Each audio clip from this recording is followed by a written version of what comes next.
Okay, so we're ready to lay out the pattern pieces on the fabric.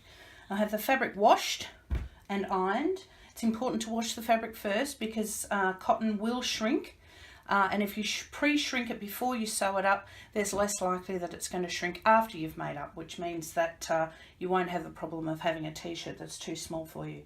Okay, so the layout is very important because remember when I've shown you the straight grain line that we drew down the center of the front piece and the back piece and also the sleeve?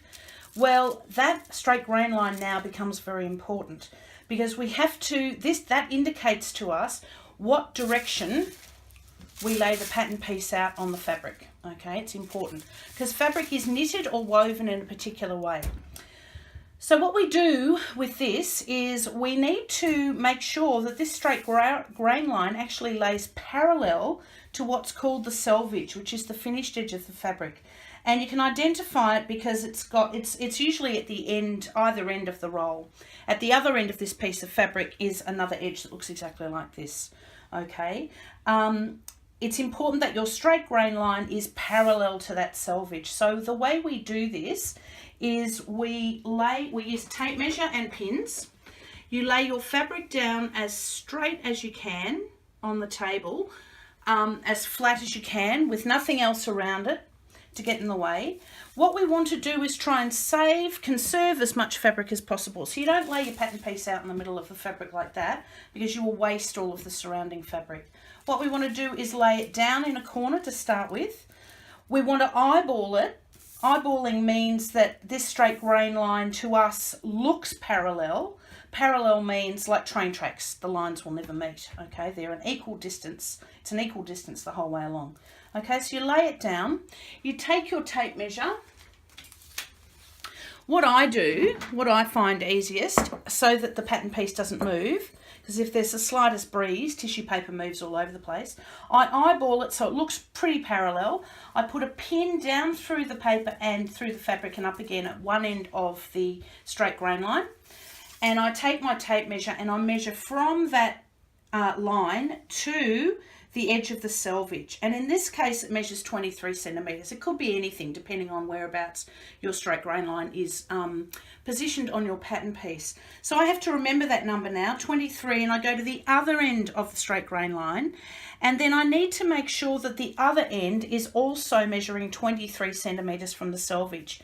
Now my eyeballing wasn't too bad in this case, but I do need to just swivel the pattern piece a little bit so that it measures exactly 23 centimeters from the selvage. What that means is now the piece is in position and I just have to pin it in place. So pinning involves poking the pin down through the paper and the fabric, running it along the table, and then pushing it back up again. So down through the paper and the fabric, push it along, and then poke it back up again so it sits like this. You want to make sure the pins are inside the edge of the paper because of course we're going to be cutting along the edge of the paper there, and you can't cut through a pin. You don't need millions of pins. You do need them in every corner. I usually start with pinning every corner first. Just be patient with your pinning. Takes a little bit of practice to get it down through the paper and the fabric and then back up again. So be patient, practice. The laying out and cutting of the fabric, which is what we're doing now, is probably the most important part of the whole process of making a t-shirt, because if you get the cutting right, we can fix any stitching errors. If you get the cutting wrong, you have to start all over again with a new piece of fabric, and you can't fix it once you've cut something off. All right, so you want to get this bit right. You need to get your fabric sitting. You need it sitting nice and flat, not pulling. So what I've done is I've pinned in every corner, and now I'm going to put a few extra pins in around the curves. Not too many, just a few so that the paper doesn't move while we're cutting.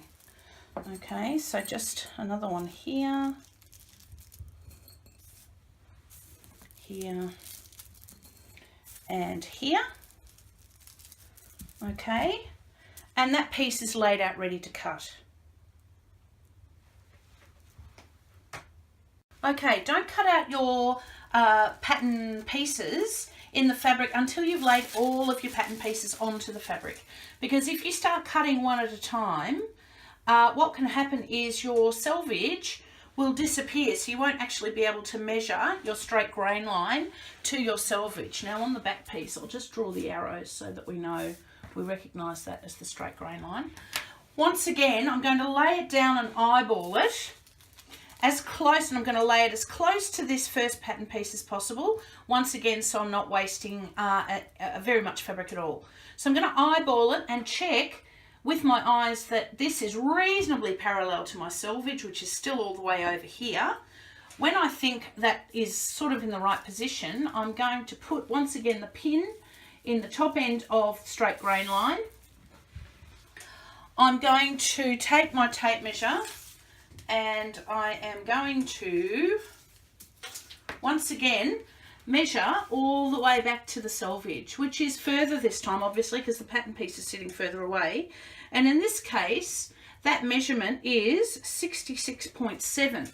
Now, I'm going to be really accurate here because it's important to be accurate. So 66.7, I'm going to line up with my selvage over here.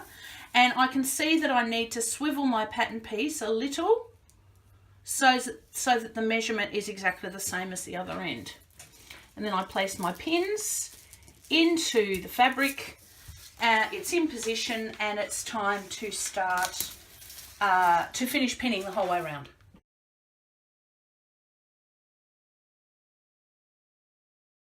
Okay, the final two pieces I need to lay out right now are the two sleeve pieces. I've just moved my fabric over on the table so that I've got room to lay them out. Once again, you'll see that we have a selvage over here on this side of the fabric. It's the same as the other one. And what we're going to do is measure the straight grain line to this selvage because obviously it's closer. So we need to lay the two sleeves down, once again, being as economical with the fabric as we can. Eyeball the straight grain line to the selvage. Looks pretty close to me. I'm going to measure, I'm going to pin one end. I'm going to take my tape measure. I know this seems laborious, but what it means is that your t-shirt won't twist when you wash it, okay? Quite often when you buy cheap t-shirts and you wash them for the first time, they actually twist and the side seams aren't straight anymore, and that's because it's been A, it's cheap fabric, and B, it hasn't been pre-washed, and C, they haven't lined up the straight grain line with the selvage, okay? So it is important for your t-shirt to sit properly, or any other garment that you make, in fact. Right, so in this case that measures 16.5. I'm going to measure 16.5 at the other end. I need to swivel a little bit because I'm a wee bit out. Pin that in place. And once again, pin that in place. When I lay the other sleeve on, I want to line it up as close to the bottom sleeve as possible. Once again, I will end up with a largish piece of fabric that I could use for something else.